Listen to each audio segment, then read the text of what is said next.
Welcome back to another episode of Books Closed. This episode is sponsored by Tat Soul. This week we join you from Congress Street Tattoo in beautiful, sunny downtown Portsmouth, New Hampshire. Today I am joined by the man, the myth, the legend, the tallest human in tattooing, Steve Byrne. Thanks. It's true. I am the tallest tattooer. Do you know any tattooers that are taller than you? No. Me either. There's a couple who've had a bid. They've had a claim. But during a back-to-back with witnesses, I've always been the victor. I know who I'm picking when it comes down to the all-star basketball tournament of tattooing. You're joining us in Portsmouth to tattoo for the week, and I heard that you're staying in a notoriously haunted hotel room. Yeah, not just the most haunted hotel, but actually the room with the most activity, which I was saying to Kim yesterday, I'm not really opposed to some sort of ghostly experience in my life. I've never had one, but I don't want it to be harmful or anything like that. Let's just see. I will say, last night, and Kim's been asking me every day whether there's been any kind of activity. I will say that I was having a shower.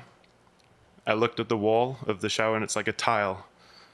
And you can, if you look at anything for long enough with a texture, you can see things in it. But there was a very mournful face appeared to me. Really? In the tile. And like in the steam on the wall, or just a pattern? No, like the texture of the tile, the kind of it's not marble, but whatever the stone is. They just looked to be a very sort of sorrowful face. They probably carve it in there for tourism. No, there was no steam. There was nothing like that. I just stared at it and I was like, well, that looks like it could have been taken from some sort of, medieval medieval image or something like that. Oh, wow. Some sort of hell scene. I don't know. But it's an open, definitely to me, an open mouth with mournful sort of features and a craggy face. I'm going to photograph it. I'm going to show it to you later. Yeah, you should. I'm sure that the hotel staff would love to hear your opinion on that. Maybe I'm just making it up now. Maybe I'm just wanting to have some sort of Well, what if it's not there at all when you go back to take a picture of it? If I go back to try and photograph it and it's not there at all, that'll be spine chilling. Well, if that was last night, then tomorrow morning you'll wake up with bloody streaks, scratches across your back or something. Well, one of the things I read online about the rooms was apparently number 204 is the haunted room. That's what they tell the guests. I'm in room 207. That's the real one. That's where they did the haunted podcast from, and that's where the most activities happened.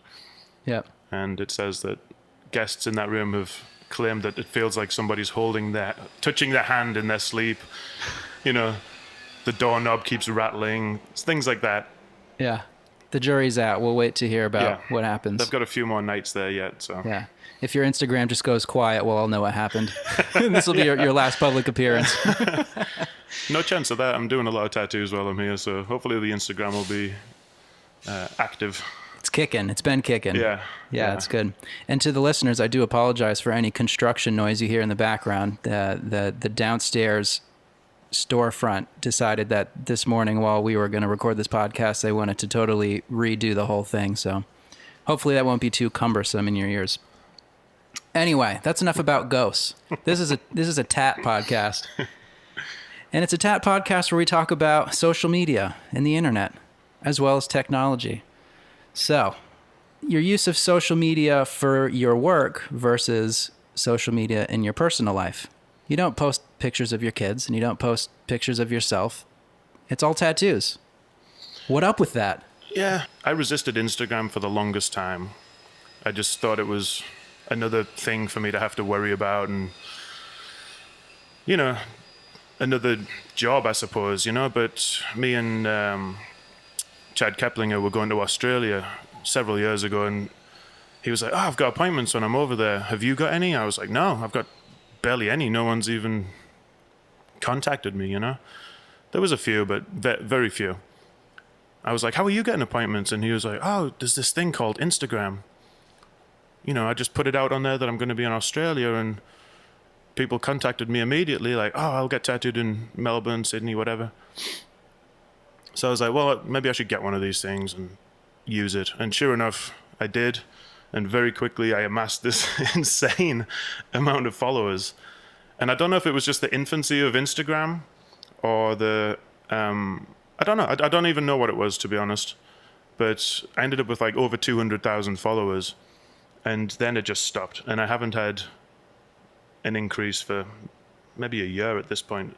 Because everyone who likes tattoos follows your page already. It could be, but I also have you got them all. I also have like, Saudi Arabian sheikhs who follow me, I guess. Like just people who are like, beauticians from Indonesia. Like I just have no idea why these people are following me, other than they think that if they post on my Instagram every once in a while, someone might click on theirs, and it, leads you to this, leads you to their Instagram and their importance in the social media world. That's a pretty sound marketing scheme. I think so. I mean, I definitely have people who I delete their comments on the regular because they're just interlopers, They're not tattoo people. They don't have tattoos. They're not looking at it and making any kind of comment on the work that is relevant, or even, I'm thinking that they're not even looking at the image. They're just making some sort of standard comment and expecting that, someone might click on me, see my stuff and be interested in waxing or whatever they do. Yeah. So yeah, I don't know. They just see your number of followers. And I mean, honestly, I would say, if it is over 200,000 followers, I bet that there's 10% of that are actually interested in tattooing, if I'm being, honest. Yeah. I always wonder where all the other people go. I don't know. Because if you have 10,000 followers, you're going to get like 20% back as far as like interaction and people actually seeing it. And I don't think it's the algorithm. It's just always that way. I don't know if they've done it recently or not. I've never noticed, but I remember a couple of times they had like a cull or some sort of, I noticed I lost several thousand followers in one day or whatever. Yeah, they clean out inactive accounts. Yeah, whatever you want to call them. I don't know how they do it, but redundant Instagram accounts, whatever it is. And I actually welcome those. I wish they would do it more often, Like if there is such a thing, I wish they would just get into it and, put everybody who's not active or not relevant to your Instagram out and be like, hey, if you're not using this account, get off of here. Like, what are you doing? Just clogging up the Instagram world, You're right. For people that are actually using it as part of their job now. And I consider Instagram one of several tools in my job. Even just coming up here to Portsmouth, I put it out, and, I knew I was going to be here for 4 or 5 days at least. I ended up staying for 9 or 10 days, whatever it is, because so many people responded positively to the post. Yeah. And that's that. I'm going to Europe in September. And I mean, I'm there almost a month and I'm full, like, because of a marketing tool like Instagram. Yeah, it's pretty amazing. It's insane. I can't even remember how I used to travel before Facebook, Instagram, MySpace kind of thing, I suppose MySpace was, I didn't really use that for anything other than, listening to music maybe and putting a few tattoos up. But well, I have a pertinent story about your MySpace. You do? Do you remember when you tattooed me? I do, yes. From the MySpace days? Yeah. Because you were at New York Adorn doing a guest spot, and you posted a MySpace bulletin and said, I have an opening tomorrow. And I wrote back and I said, hello, Steve. I would like to get a tattoo tomorrow, New York Adorned. Okay. And then I called the shop, and then I went down the next day and I got tattooed. Oh, that's great. That's from good. MySpace. That's really good to hear, because in my mind now, MySpace was not that relevant as far as it goes, but I suppose it was. I mean, there's definitely a few things that. No, I definitely remember tattooing you in New York Adorned, and I was like a year into tattooing at the time. And I was going to say it must be a few years ago now, because I think it was 2009. 2009, correctly. Okay, yeah, that makes sense, because I was I was either living in the US or very, very close to living in the US, because that's when I moved here from England. R.I.P. New York Adorned. I was thinking about that a lot this week, and how important that shop was to me, and many other tattooers from my generation. I texted Laurie this week just to, tell her I'll always be proud I did tattoos at that shop. It was a institute. Yeah, it was cool. I was sad to see it. I was sad to hear the news, but I also understand. Got to move on to greener pastures or whatever, you know. And I'm glad for everyone that works there that, you know, it's worked out the way it has. Yeah. Yeah, you got to respect a decision like that because you know that no one's going to make it lightly. So you know it's for a reason. Well, Alex Binney did it in London recently with IndyU, and that's not a shop I ever worked at, but it's a shop that I have a similar amount of respect for. And growing up as a young tattooer in the mid-'90s in England, I mean, IndyU was one of the shops that, you know, I held in very high regard, you know, everyone that worked there. So it's, you know, it's sad to see shops closing, but it's also, oh, what are those guys going to do next? It's a nice way to sort of like have a restart, you know? Definitely. So, but going back to what you were talking about, yes, I don't post. I have 3 children and a wife and a very nice life in Austin, Texas. But I don't post a lot of my personal stuff on my Steve Byrne Tattoo Instagram account because I'm not comfortable with the intermingling of work and family, because I just don't know how many, you know, of the several thousand people that are following me. I just don't know how many of those are weirdos. How many? Probably majority. Yes, I would say I would definitely say the majority. I mean, I don't think it's wrong to say that, like, there's probably some pretty nefarious people who are following me.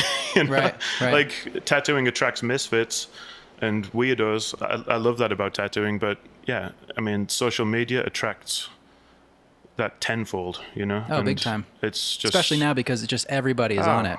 I mean, some of the stuff I see on there, I mean, it makes me... I'm old enough, you know, I'm old enough to remember life before social media and smartphones and stuff, and I kind of fear for my kids in many ways that even my 10-year-old, she's just so... She knows about it, you know, she just knows about Facebook and Instagram and all that kind of stuff. YouTube before, you know, I mean, when I was 10, that, you know, those words just didn't exist, you know? Right. It was BMX and Game Boy and stuff like that, you know, like those were my kind of words. She's talking to me about, oh, I saw a video on YouTube of a guy and he was drawing manga girls, you know, and I copied it and here's my drawing of it. And I'm like, that's amazing. So there is benefits to it, you know, like there's...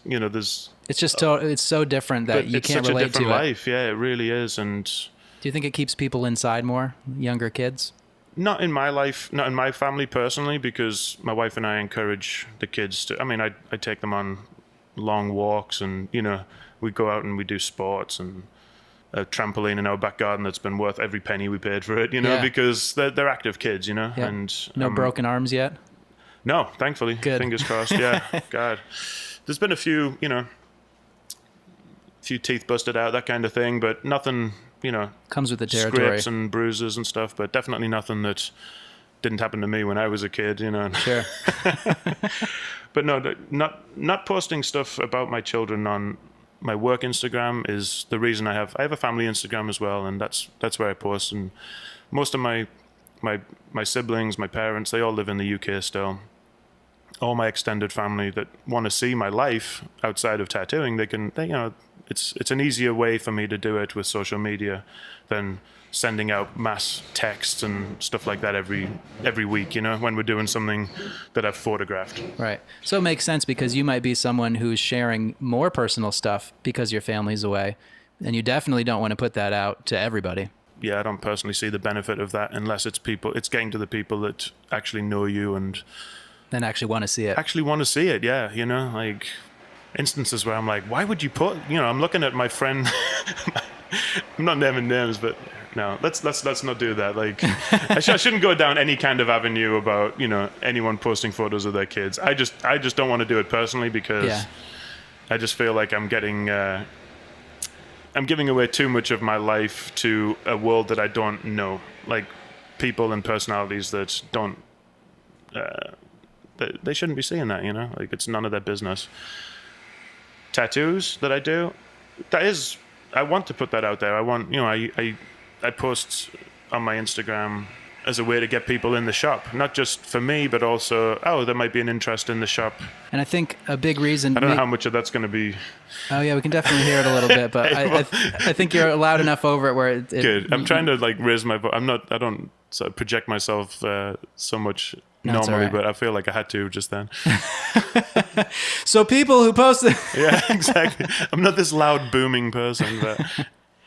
Well, I think that keeping your work Instagram so focused is probably a big part of why it gets so much attention, because you look down your feed and it's just like a wall of tattoos. It looks like a tattoo shop. In some ways, which I think is cool. I'm conscious of it. I definitely have curated a look, I suppose, with the, that little 99-cent app that I bought, PicFrame. It's amazing. I just use the color borders and use that to accentuate the work and make it look fancy enough where people will see it and be like, oh, rad. And the video idea, as soon as Instagram started doing that, I saw the potential in it immediately, where it's like people want to see videos.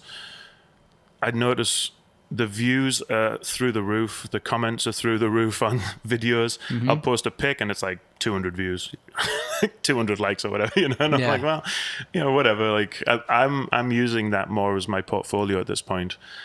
My friend Vanessa, who's kind of my assistant outside the shop, she made me some blurb portfolios a couple of years ago, and 2 or 3 years ago at least, I would say. And I keep wanting to do another portfolio for the shop, but I'm just like, what's the point? Like, nobody even looks at them when they come in the shop anymore. There might be someone who comes in just to, they walk in the shop and, you've got me, Thomas, Tony, and Katya, who probably just do our appointments. We don't really do any of the walk-ins.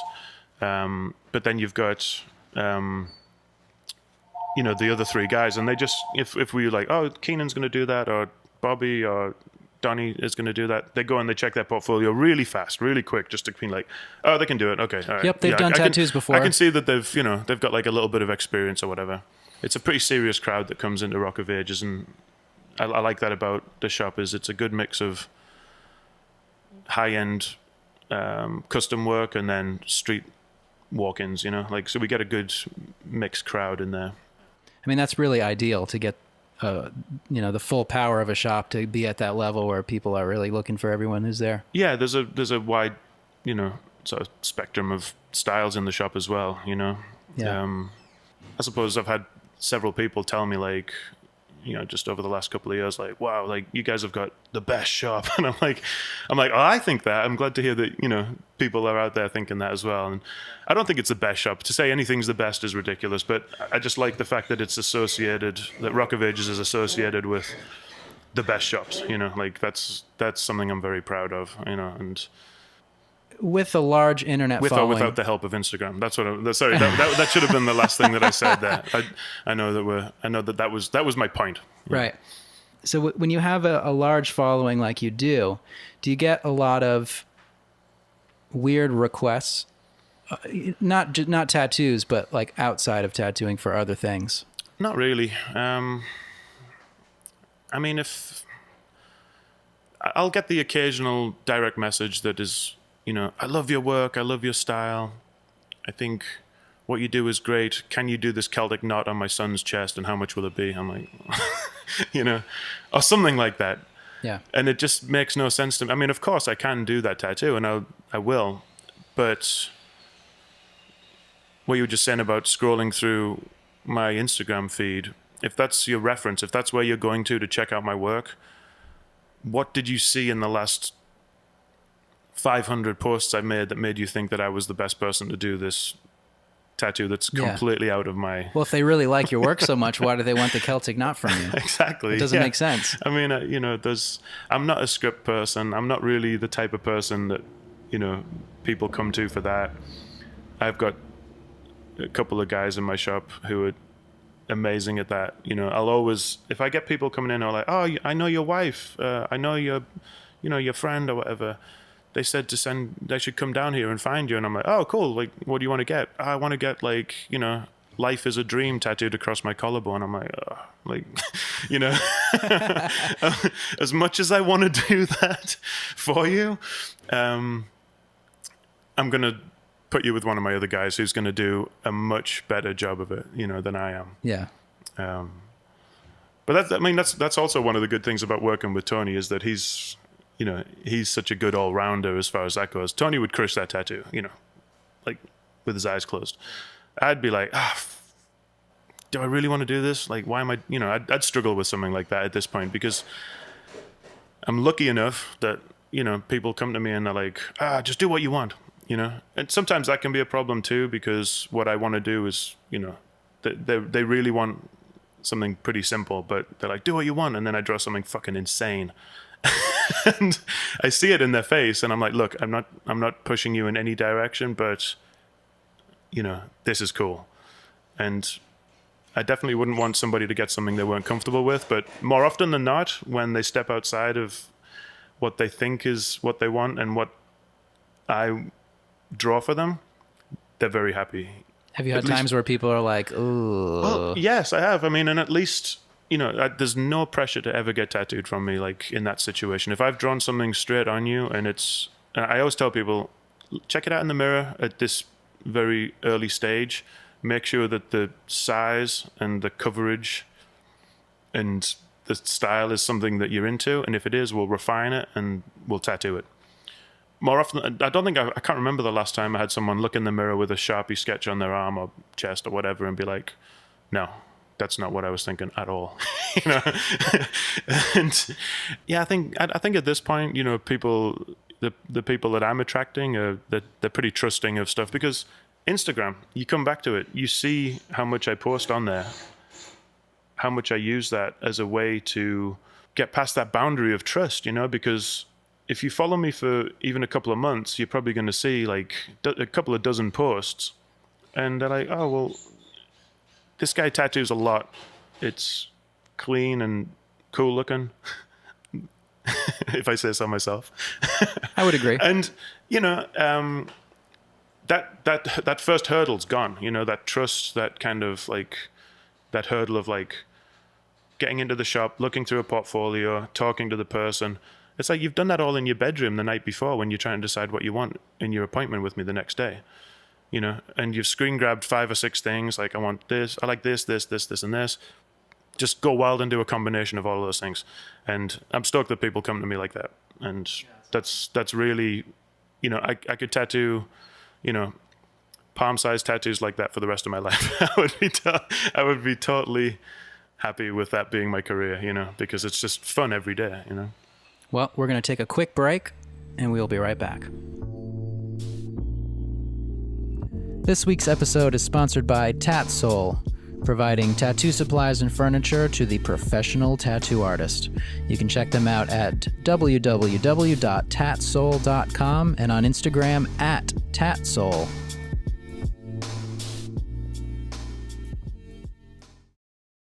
Okay, welcome back to the Congress Street construction site.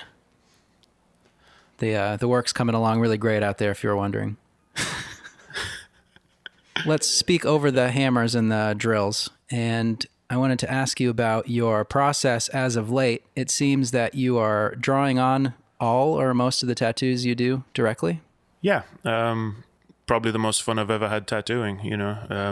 It's got to the point where, I did what was called the Ohm books, the first and second one that came out over the last couple of years, and all I was doing was for myself was collecting all my stencils and putting them in a book, looking at them, referencing myself to develop something that I didn't know what it was, just trying to get serious about doing more of a individual style and just kind of this, watered down flash version of whatever people wanted, The books came out really nice. It was a really nice experience and something I'm proud of. But when people started coming at me with like crazy awkward spaces, and I spend most of my tattoo work negotiating other people's tattoos and getting around them. And the drawing on with Sharpies was just an extension of that. It was just, well, why am I trying to fit this girl head into this crazy gap? Like, why don't I just draw something on that's maybe a little bit abstract, maybe a little bit obtuse, whatever, and see how it looks. And the first few experiments, I hate to call them experiments because they're not. I would never experiment on somebody's, skin. But of course they are experiments in some way, because when you're drawing on stuff like that, you don't really know how it's going to turn out. I can see it in my head. That's a good sign. If you aren't quite as comfortable with, if you're a competent enough tattooer, I think that it's a really fun way to work. And I'm actually, not bored doing stencil tattoos anymore. But when I draw stuff on, I feel like it's just it takes on a life of its own. I think of things as I'm tattooing that maybe I wouldn't if I was just following the purple lines, And also I wanted to break away from that kind of the stencil books that I'd put out, and just do something that was like, it's forced me to grow. It's forced me to sort of think about what I really want to do with my work. It's allowed me a lot more freedom with the customer as well, as far as, I like a snakehead and a dagger. It's okay. Okay, cool. Well, let me see the space you want to get. They show it to me. It's a really odd gap. There's really no way you can fit something like that in there. But when I draw it straight on there, it magically works, and I could spend half an hour in the back room drawing it on paper, come out the front, look at the space again, and I'm like, that's not going to work at all. Right. It just makes no sense for me to waste my time trying to negotiate these awkward gaps with, tracing paper and pencil. I'd rather just draw it straight on there. Do you find that more people are coming to you with the weirdest shaped gaps because they know you can do it? Yeah, and I mean, I tattoo a lot of tattooers. That's a good thing, because generally they're very open-minded. Generally they're not trying to take the pencil out your hand and show you what they want. Yeah. Has that ever happened? Yeah, not recently, because I just don't tolerate it. But but there's definitely people who are a little bit, there's definitely people who, they want to take charge, and that old saying of, don't let your idea get in the way of a good tattoo. I live by that, because if you have this thing where you want to get a tiger rampaging through a bunch of bamboo shoots in a space that just is not going to work, but that's what I want. It's like, well, sorry, but what you want and what you've got to work with, it's just not going to happen. I'm. So you say, how about you get part of a tiger's face with a cyborg helmet on it? And Yeah, but it works better. But there is, there's a way of doing that where you can edit it to fit the space. There's half a Fudo's face instead of a full Fudo's face will fit in that gap way better. And you still know what it is. Exactly, yeah. And as long as it's readable and you get your message across, I think it's a success. And if you fill the gap, it's a success, because most of the people I tattoo, they're on course for a full bodysuit, and I love that. I love that they're collectors and that they're managing. It's like, I've got this space between my butt cheek and my thigh I want you to fill. Well, let's not do anything too, you don't want to put like a side profile of a woman's face in there. You don't want to put something too sort of detailed in there. Yeah, let's do a bunch of biomech. Let's, make it bend into that space that you've randomly got left with, And, for me, reaching back into the early mid 90s styles that I'm kind of gunning for right now at this point, it's what I loved about tattooing when I first, started picking up magazines and looking at all the people that really sparked my sort of interest in tattooing back then, 93, 94-ish. That's kind of what I think about when I tattoo now. I'm constantly thinking about, who's actually pursuing that style right now. Not many people, There's a bunch of copycats all over the world, I mean, I don't think I need to explain that. When there's a group of people who are the leaders, and then there's a fucking 1,000 followers, you know. I'm trying not to look at people's work too much because it's just stagnant, man. Like, I'm saddened by people who are obviously very skilled tattooers, but they're just copying their favorite tattooer's tattoos, you know. And I think that that's not contributing to tattooing in the way that you should be. If you have some sort of artistic tendency, if you want to get up every morning and think, oh, cool, I'm going to tattoo today, try doing something different, you know, like, and I feel like I do that because tattooing's fantastic. I could tattoo anything for the rest of my life and be happy. But if you're doing it where it's a pure joy to do it, I guarantee you're gonna enjoy your job way more. And I'd say it definitely comes across in your work, especially lately, as you've been pushing into those older styles and imagery and stuff. Yeah, thanks. I mean, I feel like it's... I'm just trying to think of I'm trying not to offend anybody or trying not to like make it sound like I'm the best tattooer, because I know my abilities, I know my limits, and I'm just trying to work in a way that I can find joy in my work, you know, and not get stagnant or bored with it, you know. Well, at a certain point, I think it really pays to focus on a thing. So it's not even about your limitations of what you can and can't do, but there's certain things that's not going to contribute to the path that you're on. Yeah. You know, I mean, I can say that, you know, 20 plus years into this job, I'd still love it more than I can tell you. I remember when I was getting tattooed by Bugs at Evil from the Needle in London. I've told this story a bunch of times, but I love it. And it's actually stayed with me over the years. He told me when he was tattooing me that, and I was 1 or 2 years into tattooing, and he looked at me like right in the eye and he was like, listen, man, you will never, ever, ever love tattooing as much as I do. And I was floored by that, you know, at the time, and I still am in many ways, because, you know, whether you like that guy's work or not, he has a passion for tattooing, you know, and whether you like his stuff or not, he's stuck with his stuff, and, you know, I feel like he's enjoyed his career more than most tattooers, you know. So there's something to be said for that, like actually just taking joy in your work and, you know, not worrying about whether it looks like I'm trying to do like Smith Street style tattoos, or I'm trying to do like, you know, blackout style, you know, whatever it is, whatever your like pursuit is, style-wise, stylistically. I mean, if you're enjoying it, that's great, you know, I think you'll enjoy your career. But I will say, if you can find your own style and your own path, it opens up a greater joy, you know, with your work. Yeah. And that's, I'm sure, always been the case, but I feel that now it's an uphill battle more than ever, because the stagnant nature of styles and how people tattoo, I think, is hugely fueled by the way that the internet will create people's tastes.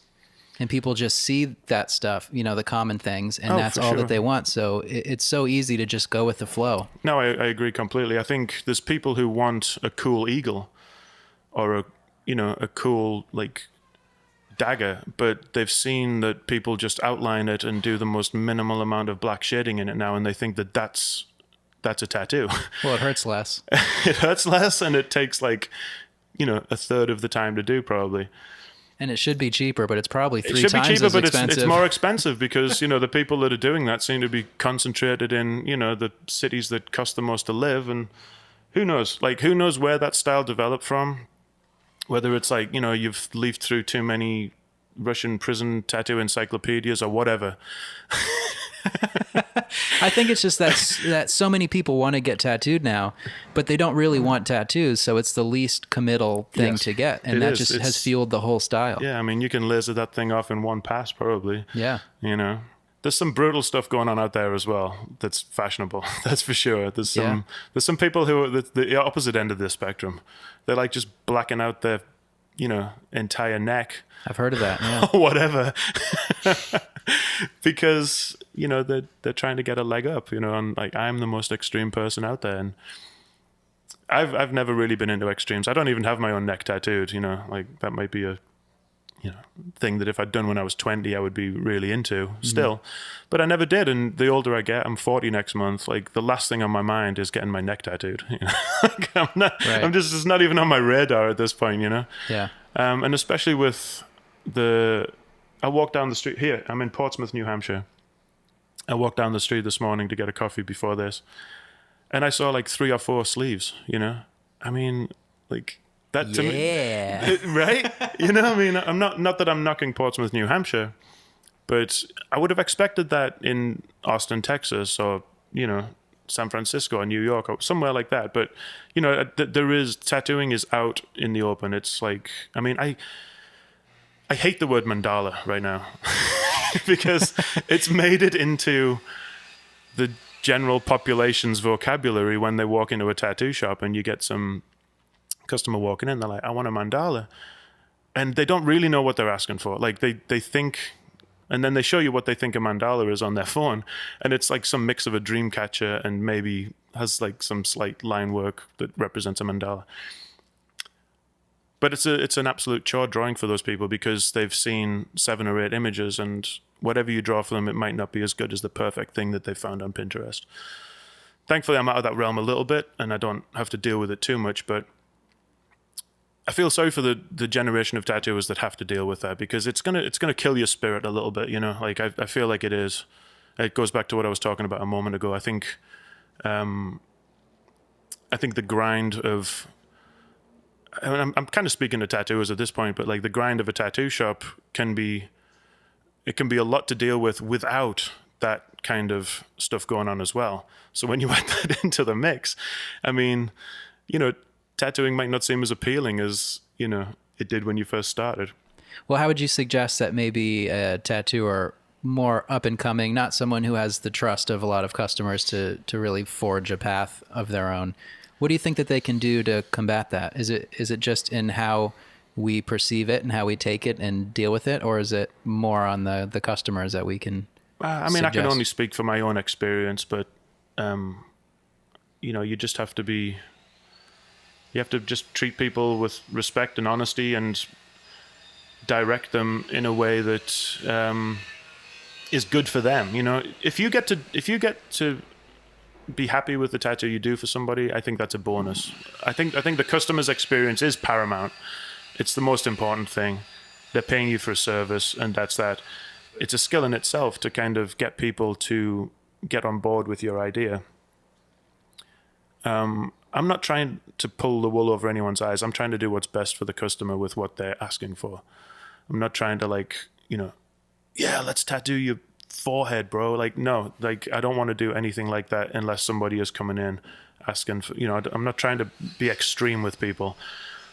I'm sorry, I don't think I even answered that question at all. I'm not sure where I was going with that, but that's okay. I feel like you get the idea. Someone walks in, they want something. It's your job to direct them to the best possible solution for their request. I think that's a skill in itself, and it's something that young tattooers maybe need to stop looking at their phone and talking to people a little bit more. Like that seems to me like it's kind of key. Social media is it's a damager. Like, it's damaging society in the sense that people communicate less. People can talk less, and they're not quite as articulate. I find that in tattoo shops all the time, where people, they obviously want something, but they just can't articulate it. They just hold their phone up. Yeah, that might come back down to just staring at your phone for 12 hours a day. I don't know, but yeah, thankfully I'm from a generation that, I didn't have a cell phone until I was 24, and my kids don't believe that. They think I'm joking. I think I'm lying about it, but I didn't. And then when I did get one, I barely used it. Like, it just was for, in case I need to call somebody. It was a whole different thing. There was no such thing. Obviously, smartphones have developed so much in the last 10 years. It's unfathomable to me, like, what you've now got in your pocket. But I'm on board with it. I use my phone as much as the next person. I slap my own wrists for, sitting looking at it, wasting an hour here and, an hour there on a weekend when I should be doing something more productive. But I justify it by like, oh no, well, I'm doing work. I'm doing stuff for my Instagram. I'm doing stuff that's going to help promote me as a tattooer. and Well, put that's the food on my tattooer's family's fallacy. table. What's that? That's a tattooer's fallacy. Yeah, I'm doing work. Yeah, it is. It is. It's And one a lot the- of times you are, but Yeah, I know yeah, that I mean, waste a lot of time that I wish I can. even just feeding the mind palace with, imagery, like that's kind of work, Yeah, I see it that way too. But Yeah. I've been trying to limit myself more lately. Yeah. I need to do I need to do like a mass unfollow of people whose work is just clogging my arteries, Ooh, who's gonna get it? Who knows? Dun dun dun. I love an unfollow session. I love it. I love a block session as well. Oh shit! Do you block a lot of people? No, I don't block a lot of people, but How do you earn a block from Steve Byrne? just by saying something stupid, like I'm not a particularly political person. I'm not a particularly hateful person. There's certain things that I have opinions on and I have emotions about. But if you're using your Instagram account to push agendas that I'm just either not interested in or I'm hearing about way too much, like, go away, like, go away, like, use another forum, Yeah. Don't try and push your right-wing or left-wing agenda on me, I'm just not interested. Yeah. In Yeah, either there's of a lot of those that things. out there. Oh, it's awful. And I know of a handful of tattooers who, unlike you, they really put a lot of their personal opinion sprinkled within the work that they put out, and I can only imagine the effect that it has on their clientele. Oh, I mean, I think it's Because people that disagree with them aren't going to get tattooed by them, most likely, because people are so polarized. you've got to keep it out of the shop. It's as simple as that, Sports, none of us are really that interested in, sports. None of us are really that political in the shop. So it's kind of Makes things cool. easy. Yeah, it does. It keeps things very easy, If you've got occasionally we'll have, two customers sitting opposite each other and getting tattooed by two of us. And one will say something to the other about, oh, I see you're a Aggies fan, or I see you're a UT fan, or whatever, And you'll get a little bit of banter backwards and forwards, nothing aggressive. But, when someone's in the shop talking about their political opinion, especially if it's my customer, I crush it down immediately. I'm just like, no, dude, like I don't want to hear about, this in the shop. It's not going to do any good, Like, everyone's here to kind of escape this stuff. You walk into a tattoo shop, much the same as you walk into a coffee shop or a cinema or something like that. You just want to escape real life for a second. You don't want to hear about, North Korea or Right. whatever it is, like. Yeah. I feel like lately people talk about sports in a more fun way than ever before because politics are so exhausting. Oh yeah. That Oh, I think for sure. that I think even sports banter is an escape from that. Yeah, I mean, I'm saying I'm not a sports fan, but I am absolutely engrossed in the World Cup right now, just because of England's surprise run. And here we are, 24 hours away from finding out whether we're going to be in the World Cup final. Well, by the time everyone hears this, it'll be over. weeks old, and everyone will know how it turns out. So if you're curious to that cliffhanger, you can do a little searching for it. Yeah. I know there's not that many people in probably North America that care about the Soccer World Cup, but I find that a lot of people do. I mean, I hope there is. I think it's been the best World Cup of my lifetime. Hell yeah. You had mentioned your own books that you had made. And I feel that you always put a lot of attention to detail when you do stuff like that. Because you don't just do a book. You'll do a special book, or you'll do a box set with other stuff that comes with it. And to me, that shows the attention to detail tells me that you must be a collector yourself. Indeed. We kind of talked about this a little bit before starting the podcast today, but I just said that pretending I didn't know that, but I knew that. But just the way that, I mean, yes, I do have hoarding tendencies. Not like my house is very nice and clean. It doesn't look like an episode of Hoarders, but if you were a single bachelor somewhere, it might be up to the ceiling. Even before, when I was a single bachelor, my house was, clean and tidy and had everything in its right place. But I think a lot of that comes from, I'm a messy tattooer. Like, let's just get that out of the way straight away. Like, they call my station at Rock of Ages the splash zone. And it's not something I'm necessarily proud of, but in the moment, I'm not going to worry about my pants getting, splashed with a couple of spots of ink. But the books on 1 and 2, the most recent flash set I just did, and the red line drawing book that comes with that. Any stuff, flash set. The last time I did a flash set before this was 2013, which seems like a long time ago, but thankfully I've just been tattooing so consistently. I haven't had time to sit down and do a flash set, which, that's great. This one I pursued pretty much like every night for like 3 months. I just went for it. I just didn't do anything else after work other than work on this flash. I just felt the need to do a set, and I was inspired. Yeah, the books and the layout and the presentation, it just comes from being a collector. I mean, bookshelves and, just being into music as well. Anyone who's a collector of or into punk, hardcore, metal, doom, black metal, whatever it is, they'll know the attention to detail that a lot of these maniacs have with their packaging. Yeah. And I'm into it. I have been for forever. There's a whole corner of my house that my wife's just like, when are you getting rid of these CDs? I'm like, never, actually.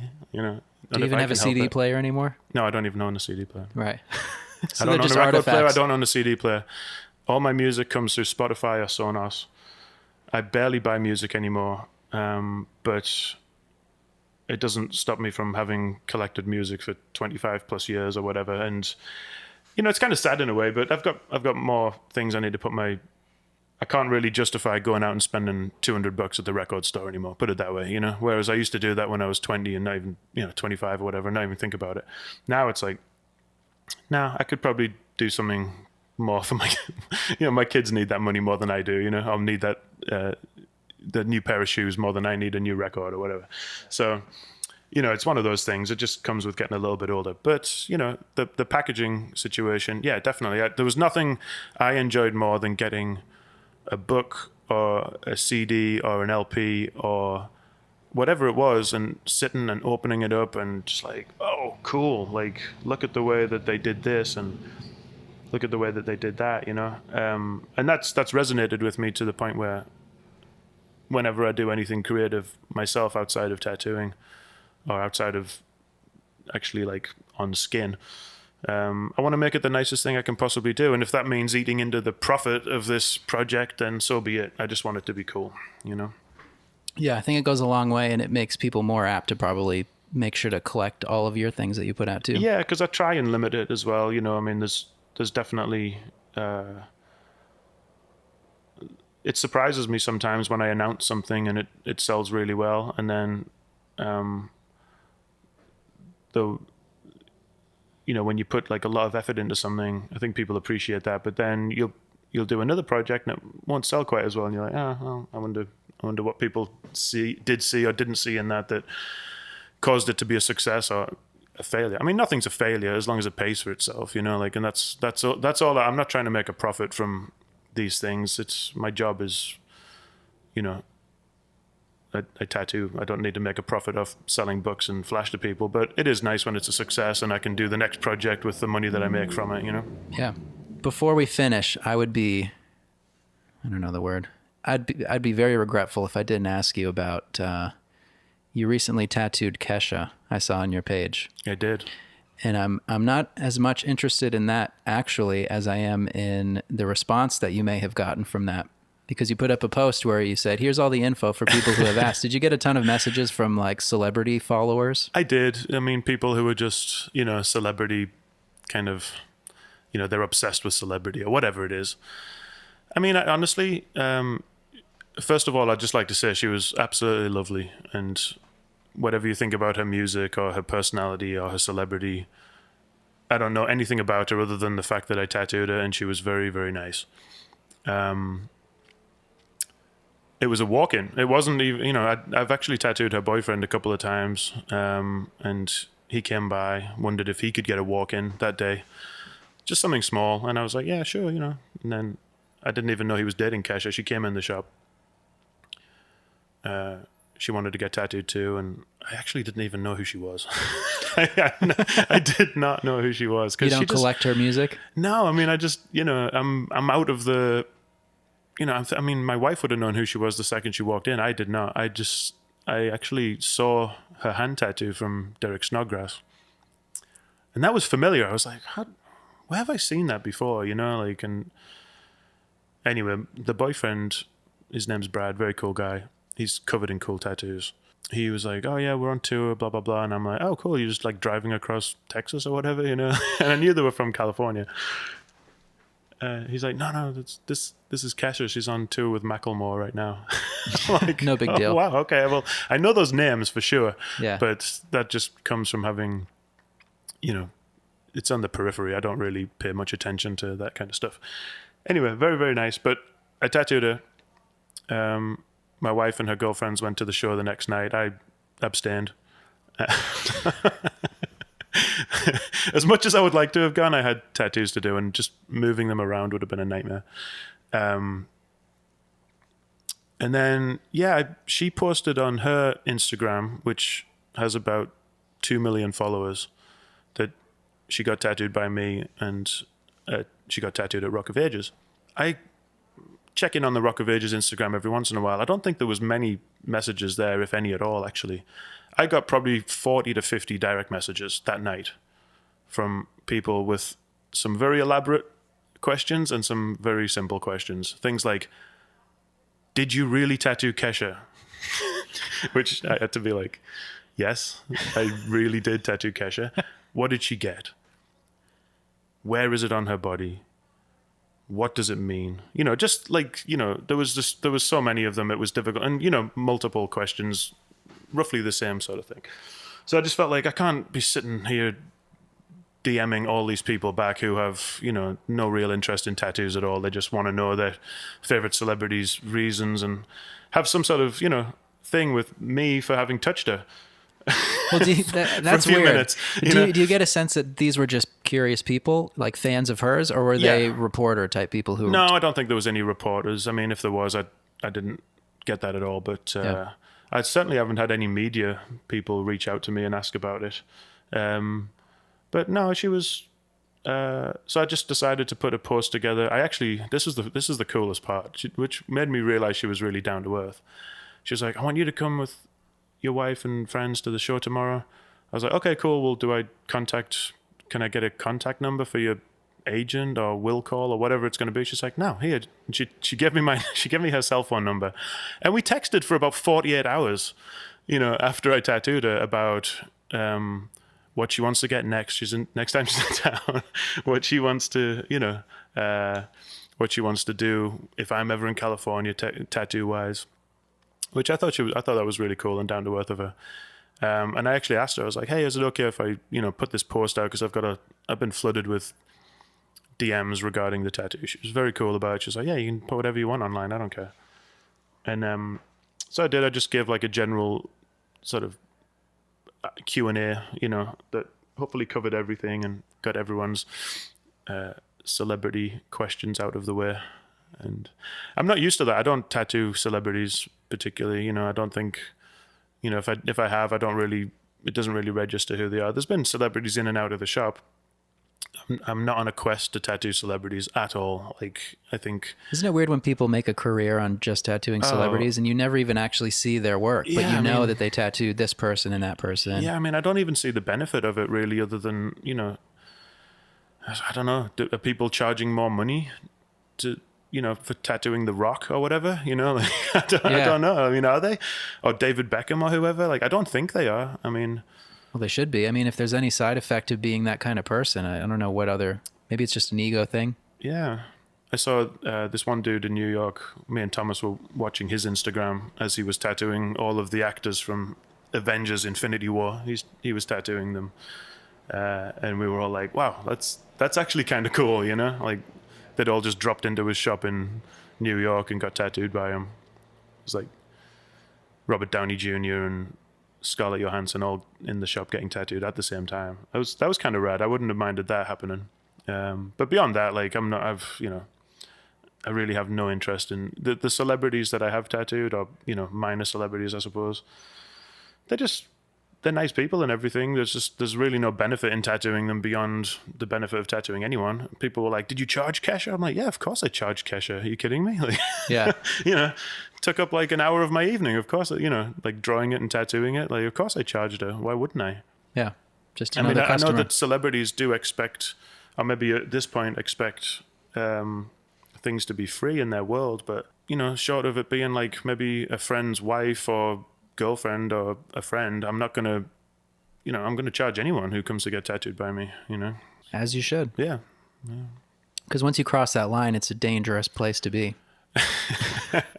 Once you The give guy the hook who's up doing once. he does. Yeah, he's the guy that does them for free. Yeah. Yeah. Well, also giving it away as well. I mean, that to me is like I don't care if people think I'm an expensive tattooer because I charge a certain hourly rate or I give a price based on what I can do in a certain amount of time because I'm pretty fast, like pretty efficient tattooer at this point. And if people think that $500 for a tattoo is a lot of money, I would argue with that. I would say it's not. I would say it's for the quality that you're getting, I could argue that that was a pretty good price.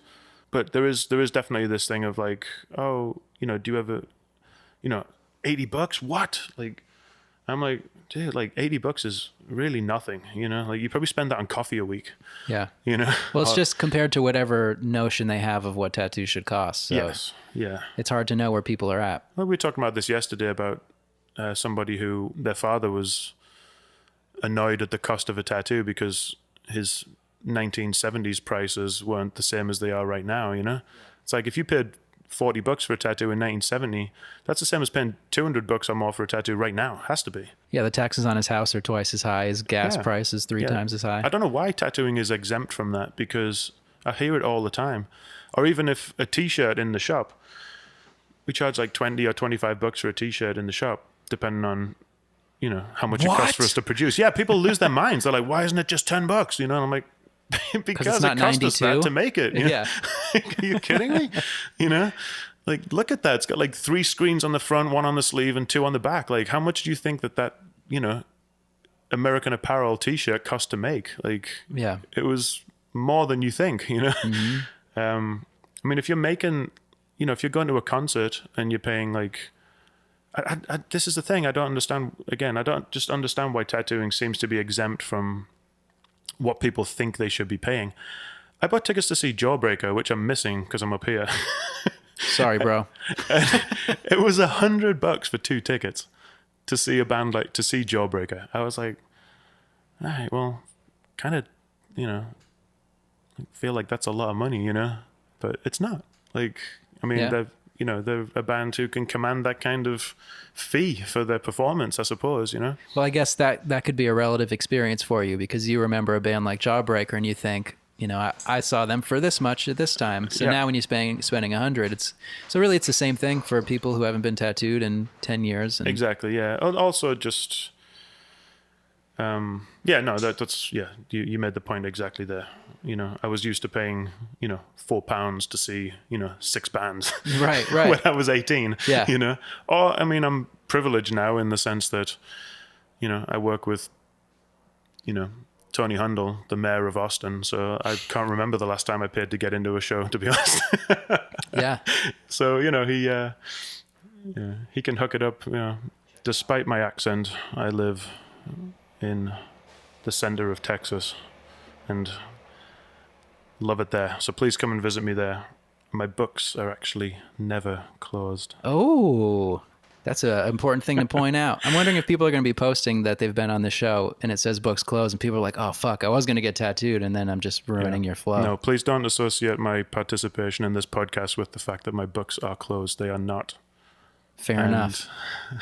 Even though you're a celebrity tattoo artist now. Well, there's a myth that floats around our shop that all of us are booked heavily into the future, and other than maybe Thomas, we're really not. I mean, you know, a couple of weeks out maximum, you know, for me, Tony, and Katya, and I mean that's kind of how I like to keep it anyway. But you know, people are like, oh, I wanted to get tattooed in September 2019. Should I book now? I'm like, no,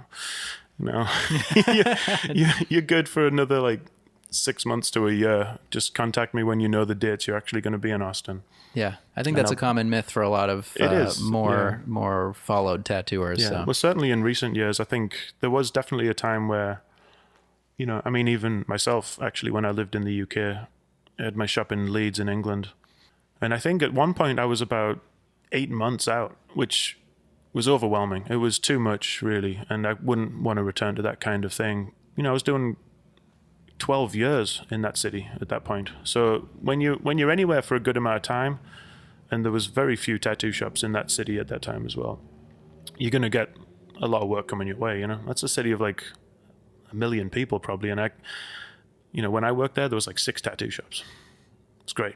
Everyone was as busy as they wanted to be. Now there's like 30 or 40, I think. Yeah. So no one's booked out 8 months, probably. no, No matter what. I don't know. Maybe. I mean, there might be some line drawing kind of $1,000 minimum poses who are, but I'll never know because that will never be me. Right. So, well, good thing. Yeah. Otherwise, no one would listen to you on a podcast, potentially. Or maybe they would. I would. I don't know. Well, thanks for asking me to be on this. Thanks for doing it. I really appreciate it. Yeah, I was apprehensive about, how articulate or comfortable I would be doing this, but it's been fun. Well, I'm sure people will let you know in the comments. Yeah, please bring it on. Yeah, I'm looking forward to an unfollow book, an unfollow block session.